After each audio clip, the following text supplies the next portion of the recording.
Alta Profit, assurance vie, retraite, immobilier, le meilleur de l'épargne en ligne depuis plus de 25 ans. Le conseil en plus présente Sud Radio, les incontournables de la gestion de patrimoine. Thomas Binet. Nous nous retrouvons comme tous les jeudis soirs avec notre consultante Catherine Boddenot, directrice marketing, offre et communication chez Alta Profit, pour parler gestion de patrimoine. Bonsoir Catherine. Bonsoir Thomas. Catherine, aujourd'hui, on va parler d'une question très concrète. Est-ce que ça vaut vraiment le coup d'investir ou d'épargner seulement 50 € par mois? Oui, c'est une question parce que c'est une somme qui est faible. Alors on pourrait se dire que ce n'est pas grand-chose. Alors soyons directs Catherine, 50 € par mois, est-ce que ça peut vraiment changer quelque chose pour nous? Absolument. Alors, c'est pas le montant qui compte, mais c'est vraiment le fait de s'y tenir dans la durée.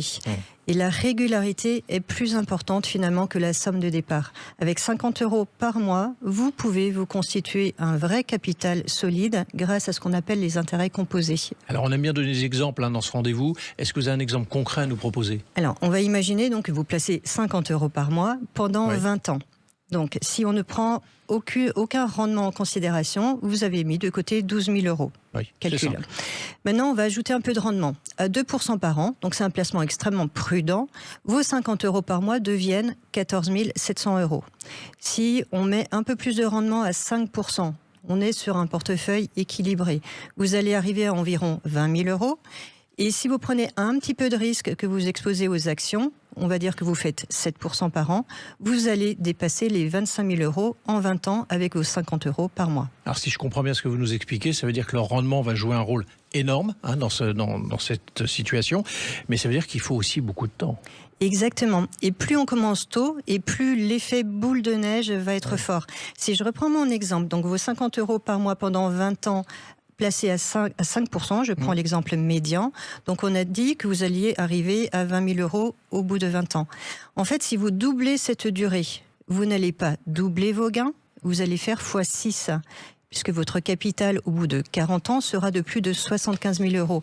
Donc en fait, en allongeant la durée, vous allez avoir un effet boule de neige vraiment important. Et la différence, c'est pas l'effort mensuel, mais c'est vraiment le temps qui permet de faire travailler les intérêts composés. Ce qui veut dire dans vos propos que plus on va commencer tôt, plus on va pouvoir se permettre d'aller chercher de la performance sur les marchés financiers? Exactement. En fait, c'est à la fois le temps et le fait d'investir progressivement et régulièrement qui va vous permettre de lisser les risques.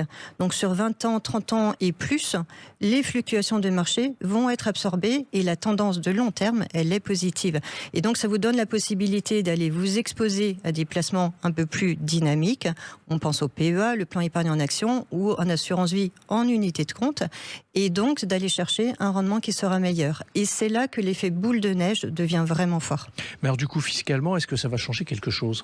Alors, il y a certains produits qui favorisent vraiment l'épargne régulière. On pense à l'assurance vie, puisqu'au bout de 8 ans, vous allez bénéficier d'un avantage fiscal avec l'abattement sur les plus-values de 4 600 € pour une personne seule, 9 200 € pour un couple. Le PEA qui exonère les plus-values après 5 ans de détention, ou on peut aussi parler du plan épargne retraite, qui marche un peu différemment, puisque là, vous allez pouvoir déduire les sommes versées de votre revenu imposable. Donc, avec ces enveloppes fiscales, vos 50 € par mois vont travailler encore mieux, puisque vous allez réduire la fiscalité sur vos gains. Alors revenons quand même à la question de base. Certains qui nous écoutent vont se dire, oui, bon, d'accord, 50 €, c'est quand même pas une grosse somme. Bon, vous leur répondez quoi concrètement? Moi, je leur réponds que l'épargne, c'est comme le sport. Vaut mieux en faire régulièrement peu que beaucoup d'un seul coup. Ce qui compte, c'est vraiment de créer l'habitude. Une fois qu'elle est installée, vous pourrez toujours augmenter un peu vos sommes. Et vraiment, de petits efforts produisent de grands résultats sur le long terme. Et un dernier conseil pour conclure? Commencez aussitôt que possible, puisque le temps, c'est vraiment votre meilleur allié. Plus tôt vous épargnez, plus vous pouvez prendre un peu de risque, profiter des marchés financiers et voir du coup vos 50 € se transformer en un vrai capital. Et attendre d'avoir plus pour démarrer, c'est le meilleur moyen de ne jamais commencer en fait. Merci Catherine. On vous retrouve jeudi prochain pour un autre numéro d'Oser Investir, les incontournables de la gestion de patrimoine. Et pour ce qui me concerne, je vous donne rendez-vous dimanche matin dès 9h25 dans la matinale week-end. Sud Radio, les incontournables de la gestion de patrimoine. Thomas Binet. avec Alta Profit, assurance vie, retraite, immobilier, le meilleur de l'épargne en ligne depuis plus de 25 ans, le conseil en plus.